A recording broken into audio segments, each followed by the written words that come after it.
topic of my research is humor and how difficult can be its transmission from one language to another, which in this case are Italian and Rising Sun languages.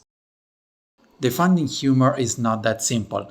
Over the course of time, many scholars, psychologists, and philosophers have expressed their personal views. Plato and Aristotle saw it as a form of mockery towards others. For Kant, it was merely the result of disregarded expectation, and for Schopenhauer, it arose through inconsistencies in reality. Freud considered it a means of getting rid of repressed thoughts, and Leopardi's famous pessimism defined it as a mirror of the melancholy of human beings. Such views gave rise to various theories of humor, such as that of superiority, relief, and incongruity. And from these techniques were then developed to convey all kinds of comedy, such as the joke, irony, paradox, oxymoron, and caricature, or again, sarcasm, satire, and parody. The point of my research is that the comedy of one country cannot always be shared with others. In Japan, shows are different compared to the typical Italian ones, such as Rakugo, in which an actor sitting on a pillow tells funny stories using a handkerchief and the fan as props to mimic actions. Dangerous Manzai, where two comedians impersonate a smart and serious character and a more careless and witty one, finding affinity with the same dynamic proposed by many comedians in the West, like Ale France, Luca Paolo, or Leonardo Hardy. There is also Conto, similar to the Italian cabaret, but with less double entendre, black humor, and sarcasm, that in Japan can end up with being mistaken for insult and mockery. And a dynamic that stems from concept of Japan's society, such as tatemae hone, which represent the behaviors to adopt in order to maintain social harmony and the real feeling one has.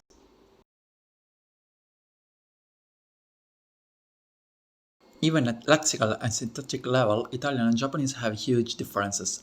Consider the opposite construction of the Japanese sentence compared to the Italian one, its tonal accent, its more layered linguistic registers, and its complex writing system with alphabets and kanji often used to form puns. Puns which are a whole other kettle of fish, because not only they are often based on specific cultural elements, but they take apart the lexicon and syntactic rules of the language to reconstruct it and create an elaborate comic effect. At that point, a translator can stay true to the original text or localize the joke by finding the so-called meaning equivalent.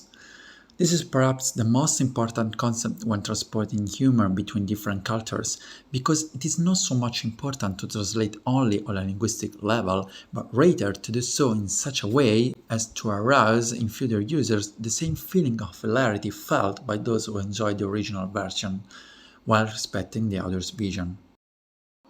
Among the examples given in my research, the Japanese animated series Gintama is the most fitting. It's a product brimming with comedy and tied to Japanese culture. But let's be honest, no one laughs at a joke when it is not understood. And no Italian would have found funny a joke winking at some Japanese TV show from the 80s, or a Japanese singer unknown in Italy.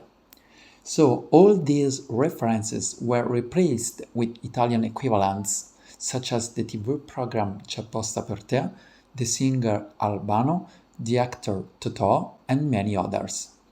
The creative effort of a translator thus allows the Italian audience not to struggle to understand the jokes in the series, allowing them to grasp the spirit of its characters.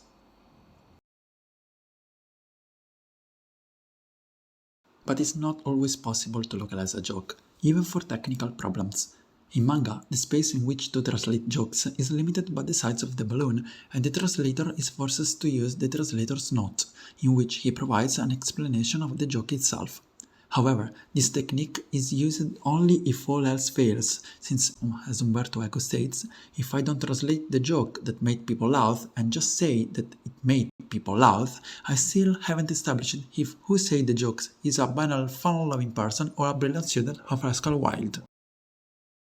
From this brief introduction of mine, I hope I have managed to convey how multi-layered the world of humor is and how complex its translation is.